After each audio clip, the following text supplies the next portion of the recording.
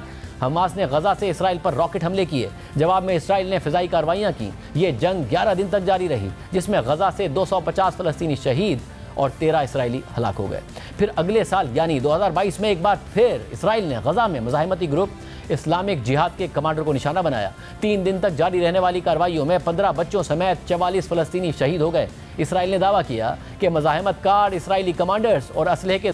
ذخیرے کو نشانہ بنانا چاہ رہے تھے، اس لیے اسرائیل نے پیشگی کارروائی کی، جس کے نتیجے میں درجنوں اموات ہوئیں۔ اسی طرح رواں سال جنوری میں اسرائیلی فورسز نے فلسطینی مہاجرین کے کیمپ پر چھاپہ مارا، 9 فلسطینیوں کو شہید کر دیا۔ جواب میں اسلامی جہاد نے اسرائیل پر راکٹ حملے کیے، مگر اسرائیل میں کوئی جانی نقصان نہیں ہوا اور اب ہفتے کو حماس نے تاریخ کا سب سے بڑا حملہ کر دیا ہے، جس کے بعد سے اب تک لڑائی جاری ہے اور اسرائیل جواب میں سینکڑوں فلسطینیوں کو شہید کر چکا ہے۔